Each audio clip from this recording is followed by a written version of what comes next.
Hello dear student, आज के lecture में बीएससी ऑनर्स मैथमेटिक्स का जो सेमेस्टर सेकंड है, सेमेस्टर सेकंड में बुक लगी है डिफरेंशियल इक्वेशन। ठीक है, तो डिफरेंशियल इक्वेशन में जो टॉपिक आता है उसको ध्यान से देखिए BSc honours mathematics second semester की बुक है और फर्स्ट ईयर है। ठीक है, देखिए ध्यान से, टॉपिक है differential equation of first order and first degree. ठीक है, टॉपिक का नाम पहले ध्यान सुनिए आप, differential equation of first order and first degree. ठीक है, तो फर्स्ट ऑर्डर और फर्स्ट डिग्री की जितनी भी इक्वेशंस आएंगी उनको आपको सॉल्व करना है, इस यूनिट के अंदर सीखना है। ठीक है, तो देखिए ध्यान से कैसे करेंगे।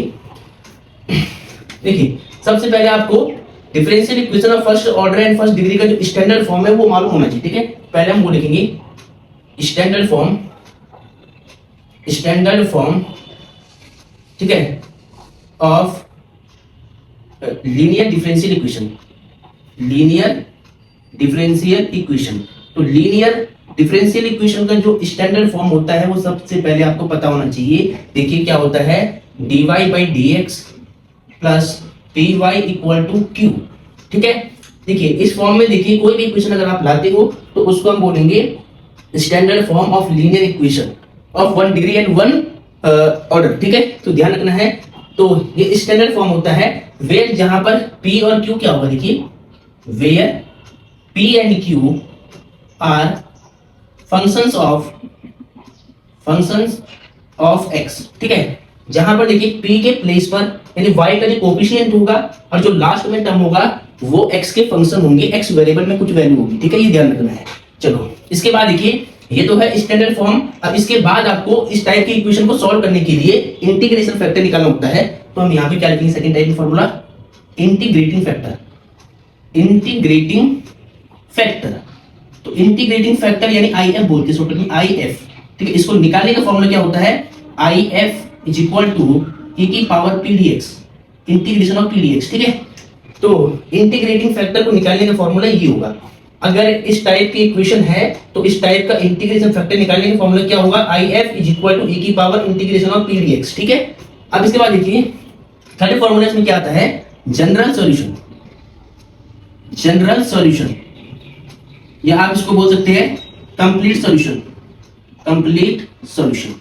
तो इसको निकालने का फॉर्मूला क्या होता है वो ध्यान से देखिए, y इंटू में IF यानी integrating factor equal to q into में IF integration of dx plus में c। ठीक है, तो देखिए ये तीन फॉर्मूले, सबसे पहले इस टाइप की इक्वेशन का स्टैंडर्ड फॉर्म आपको पता होना चाहिए। उसके बाद उस इक्वेशन का इंटीग्रेटिंग फैक्टर कैसे निकालोगे वो पता होना चाहिए, और उसका जनरल सॉल्यूशन कैसे निकालोगे वो पता होना चाहिए। ठीक है, तो देखिए ध्यान से, differential equation of first order and first degree की जितनी भी इक्वेशंस होगी उसका जो स्टैंडर्ड फॉर्म है dy by dx है, एक ये वाला होता है और एक रिवर्स होता है dx अपॉन में dy, यहाँ पर px यहाँ पर q हो जाएगा। ठीक है, वो भी मैं आगे समझाऊंगा आपको। ठीक है, तो ये स्टैंडर्ड फॉर्म हो गया, ये इंटीग्रेटिंग फैक्टर निकालने के लिए हो गया और ये इसका जनरल सॉल्यूशन निकालने के लिए हो गया। ठीक है, तो ये तीन फॉर्मूले आपको याद होने चाहिए। अब देखिए इन फॉर्मूलों को यूज कैसे करना है वो समझाता हूं क्वेश्चन लिखकर। ठीक है, अब डियर स्टूडेंट यहाँ पर मैंने क्वेश्चन लिखा है। ठीक है, इस टाइप की इक्वेशन के लिए मैंने क्वेश्चन यहाँ पे लिया है। इस क्वेश्चन का जनरल सॉल्यूशन आप कैसे निकालोगे वो ध्यान से देखिए। देखिए सबसे पहले आपको इस डिफरेंशियल इक्वेशन को इस फॉर्म में लाना पड़ेगा। देखिए यहाँ पे dy अपॉन dx है, यहाँ पर भी dy अपॉन dx है, बिल्कुल राइट लिखा हुआ है। अब देखिए py यानी y के साथ में p की वैल्यू क्या होगी, देखिए p की, देखिए लास्ट में y होना चाहिए। देखिए यहाँ पे लास्ट में y है लेकिन यहाँ y बीच में आ रहा है, तो इस y को आपको लास्ट में करना पड़ेगा। और यहाँ q और p और q क्या होता है, x वेरिएबल का फंक्शन होता है, यहाँ पर मैंने लिखा हुआ भी। ठीक है, तो सबसे पहले हम क्या करेंगे, सॉल्यूशन में इसको थोड़ा सही लिखेंगे पहले। ठीक है, देखिए dy by dx प्लस, ठीक है पहले 2 लिखा फिर 10x लिखा और y को हमने बाहर कर दिया। ठीक है, इक्वल टू sin x है। चलो अब देखिए, अब यहाँ पर ध्यान दीजिएगा, dy by dx है, py है, इसको p मान लेना, x के फंक्शन को y यहाँ पर आ रहा है और q क्या है, ये x का फंक्शन है। ठीक है, चलो अब देखिए, अब इस इक्वेशन का आपको कंपैरिजन कराना है इस इक्वेशन से। ठीक है, तो यहाँ पे क्या लिखेंगे, dy by dx plus py equal to q on comparing. ठीक है, स्टैंडर्ड फॉर्म है ये, तो ये आपको ध्यान रखना है, ऑन कंपेयरिंग। तो यहाँ से देखिए y का कोफिशिएंट p की वैल्यू, जो बाहर वाली टर्म होगी वो q की वैल्यू। तो p कितना आ रहा है, p आ रहा है 2 इंटू में 10x और q की वैल्यू कितनी है, sin x। ठीक है, अब इसके बाद आप क्या निकालते हैं, इसके बाद इंटीग्रेटिंग फैक्टर आपको निकालना होता है IF। तो हम यहाँ लिखेंगे पहले इंटीग्रेटिंग फैक्टर। पूरा सीक्वेंस से बता रहा हूं कैसे आप एग्जाम में लिखना है। इसको बोलते हैं IF। IF को निकालने का फॉर्मूला होता है e की पावर p dx। ठीक है, e की पावर p की वैल्यू क्या है 2 tan x और इंटीग्रेशन dx। ठीक है, अब यहाँ पे देखिए 2 कांस्टेंट है, 2 को आपको बाहर करना है, तो यहाँ e था पहले, e की पावर 2 हमने बाहर कर लिया constant, integration of tan x dx बच गया।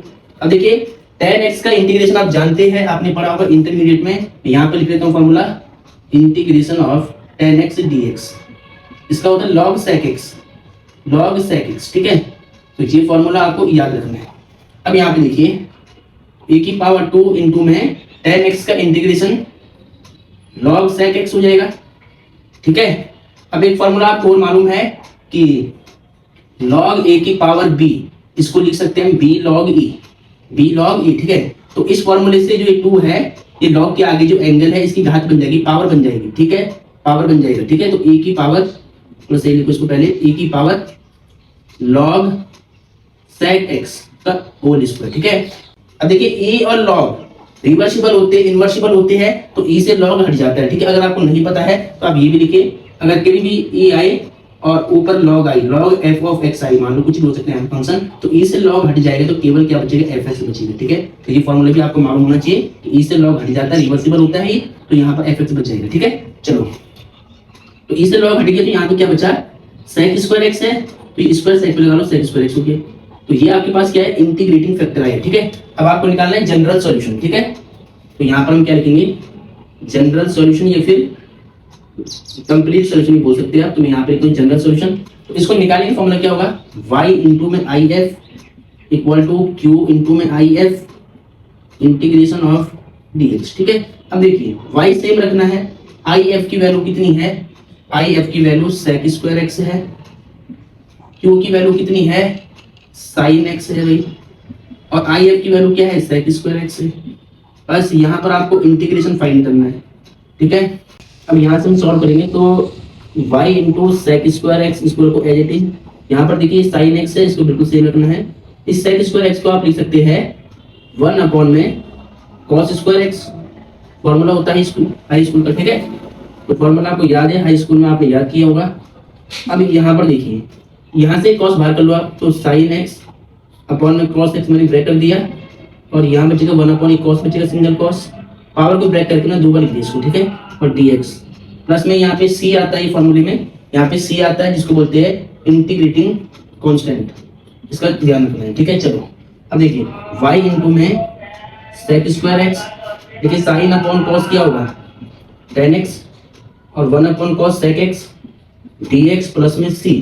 ठीक है, अब देखिए सेक एक्स इंटू में tan x, ये एक फॉर्मूला होता है इंटीग्रेशन का जो आपने क्लास 12th में पढ़ा होगा। ठीक है, तो यहाँ पे लिखता हूँ sec x इंटू में tan x का इंटीग्रेशन क्या होता है, sec x होता है। ठीक है, प्लस में c हम ऐड कर लेते हैं, लेकिन यहाँ हम c ऐड नहीं करेंगे, ऐसे पहले से। ठीक है, चलो, तो y इंटू में sec square x equal to, तो इसका इंटीग्रेशन कितना होगा, sec x tan x का sec x प्लस में c कांस्टेंट है, और y की वैल्यू आप यहाँ से निकाल सकते हैं, मल्टीप्लाई का डिवाइड में आएगा, तो sec x अपॉन में sec स्क्वायर x प्लस में c अपॉन में sec स्क्वायर x। ठीक है, तो यहाँ से इसकी पावर कट हो जाएगी, तो अब यहाँ पर देखिए, तो y इक्वल टू 1 अपॉन में sec x बचेगा, प्लस sec स्क्वायर x को चाहो तो आप न्यूमरेटर में ला सकते हैं, तो c इंटू में sec की पावर -2x, ऐसे आप लिख सकते हैं। ठीक है, तो ये आपका आंसर है। तो डियर स्टूडेंट, ये जनरल सॉल्यूशन आपने निकाल लिया है, ऐसे आपको सॉल्व करना है बीएससी ऑनर्स मैथमेटिक्स का जो सेकंड सेमेस्टर है, जिसमें बुक का नाम है डिफरेंशियल इक्वेशन, और ये टॉपिक है differential equation of first order and first degree. ठीक है, इसकी जितनी भी इक्वेशन आएंगी मैं सारा बेसिक कॉन्सेप्ट आपको समझाऊंगा, ये फॉर्मूले है, ये क्वेश्चन मैंने आपको समझा दिया है। ठीक है, तो इसको नोट करिए पहले।